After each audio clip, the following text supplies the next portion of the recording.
سلام، در خدمتتون هستیم با جلسه ششم از دوره آموزش مقدماتی تحلیل فاندامنتال. در این جلسه به معرفی و بررسی شاخص بهای مصرف کننده یا همون CPI خواهیم پرداخت و نگاهی عمیق به اهمیت اون در تحلیل تورم، رشد اقتصادی و بازارهای مالی داریم. پیشنهاد میکنم این ویدیو رو از دست ندین و تا انتها با بنده همراه باشید.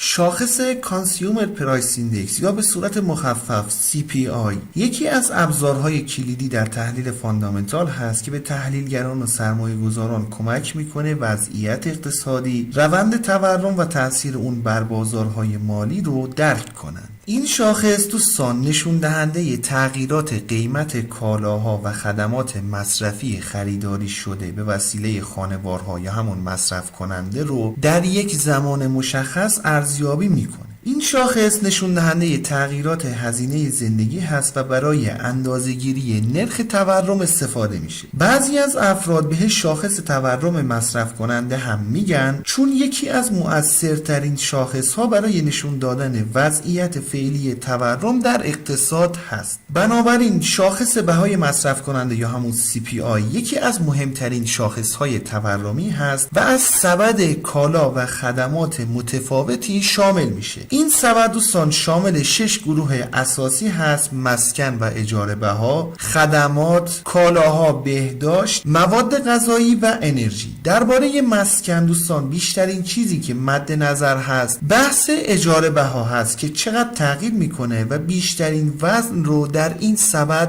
داره. سبد هر کشورم دوستان مختص اون کشور هست، یعنی سبد تورمی یا همون CPI. شاید به اسم سبد تورمی هم این شاخص رو نام ببرن، با این واژه هم آشنا بشید. بنابراین سبد تورمی هر کشور با کشورهای دیگه متفاوته. به طور مثال سبد تورمی آمریکا در بخش مسکن معمولا خیلی براشون قابل توجه هست، ولی در هند بخش مواد غذایی بیشتر براشون مهمه. پس سبد تورمی هر کشور مختص خودشه. در تقویم‌های اقتصادی دوستان ممکنه چند نوع داده رو مشاهده کنید، ولی مهمترین ها برای ما CPI و کور CPI هست. CPI شامل تمامی کالاها و خدمات میشه، ولی کور CPI مواد غذایی و انرژی از اون حذف میشه به دو دلیل. دلیل اول به خاطر نوسانات زیاد در طول سال هست. به فرض مثال قیمت انرژی هایی مثل گاز یا بنزین در طول سال میتونه متغیر و نوسانات بالایی رو داشته باشه. به همین علت اگه بخوایم در نظرش بگیریم میتونه منجر به انحراف در محاسبه CPI بشه. دلیل دوم تاثیرگذاری الگوهای فصلی هست. به فرض مثال قیمت انرژی الکتریسیته در ماه‌های گرم سال بیشتر میشه، بنابراین باز بخوایم در نظر بگیریمش ممکن تصویر دقیق از تورم رو ارائه نده. بنابراین بخوایم نتیجه گیری کنیم بانک‌های مرکزی معمولاً به کور CPI بیشتر توجه میکنن، چون دیگه نوسانات زیاد CPI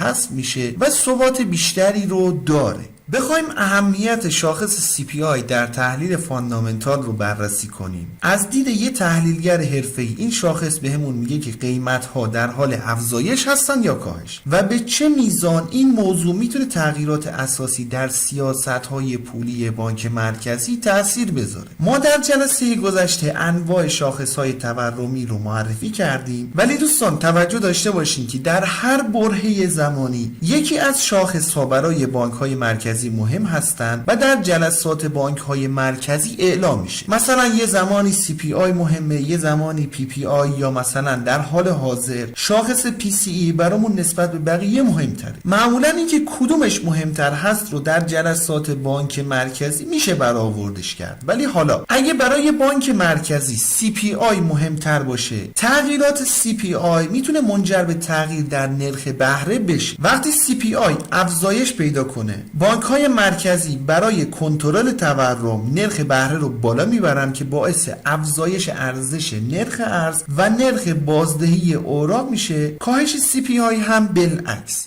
دومین مورد CPI در واقع نشون دهنده قدرت خرید مصرف کننده هست. حالا کاهش قدرت خرید میتونه بر مصرف خانوارها و در نتیجه در عملکرد کلی اقتصاد تاثیر بذاره. به فرض مثال تورم بالا باشه، ممکنه مصرف کننده خریدهای غیر ضروری رو به تعویق بندازه و برای محافظت از پولش بیشتر روی دارایی‌های امن مثل طلا سرمایه گذاری کنه. بالعکسش رو هم داریم، تورم پایین ممکنه مردم رو به خرید بیشتر تشویق کنه. در نهایت CPI معمولاً یه شاخص پیشرو هست که با توجه به مواردی که ذکر شد میتونه به پیشبینی روندهای اقتصادی و مالی کمک کنه. فرض بگیریم که CPI افزایش چشمگیری داشته باشه. این افزایش باعث میشه که بانک مرکزی برای کنترل تورم نرخ بهره رو افزایش بده. افزایش نرخ بهره هم بر تقویت دلار آمریکا در برابر سایر ارزها منجر خواهد شد. چند وقت که بازار رو دنبال کنید یاد میگیرین که چطور از شاخص‌ها برای پیشبینی تصمیمات بانک‌های مرکزی استفاده کنید. یا اینکه مثلا اگه CPI پایین و خطر رکود اقتصادی وجود داشته باشه، بانک مرکزی ممکنه سیاست انبساطی مثل کاهش نرخ بهره یا خرید اوراق قرضه رو اعمال کنه.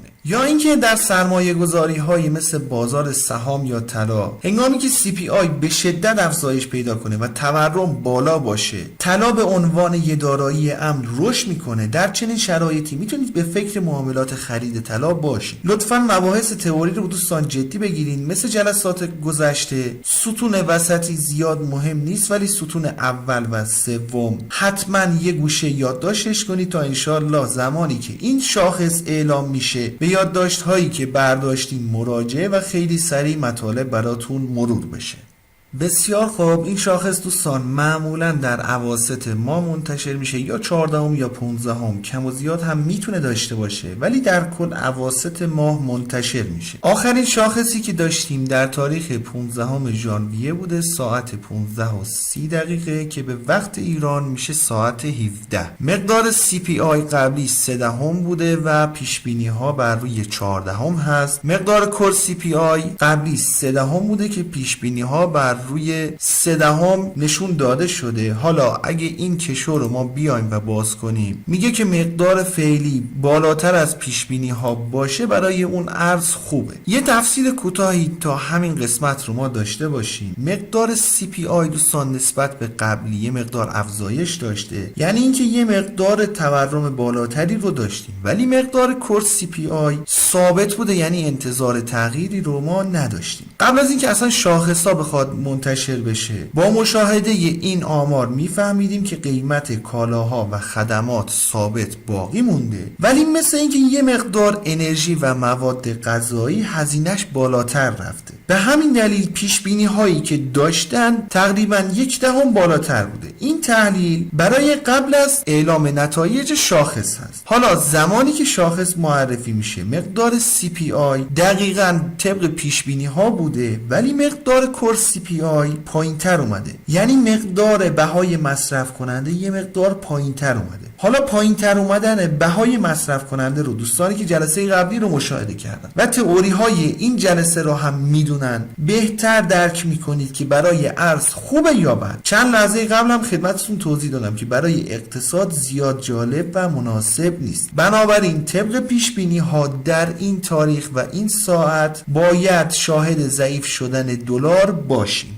خیلی خوب، ابتدا به شاخص DXY بپردازیم. این سری توی تریدینگ ویو میخوام بهتون نشون بدم. حدوداً تایم تریدینگ ویو 2 ساعت با بروکری که من دارم کم و زیاد داره. در نتیجه ساعت 15:30 که در تقویم مشاهده کردیم، اینجا میشه ساعت 13:30. اگه دقت کنید توی این تایم شاهد افت در شاخص DXY بودیم. در ادامه روز هم صحبت‌های اعضای فدرال رزرو رو داشتیم که باعث شد شاخص برگرده. در کل دوستان تأثیر کوتاه مدت شاخص CPI تقریبا تا همین حدود هست، مگر زمانی که بانک‌های مرکزی این شاخص براشون مهم باشه. در حال حاضر هم که داریم این ویدیو رو ضبط می‌کنیم، عرض کردم خدمتتون بیشتر شاخص PCE برای فدرال رزرو مهمتره تا شاخص CPI. به همین علت یه واکنش جزئی رو داریم مشاهده می‌کنیم.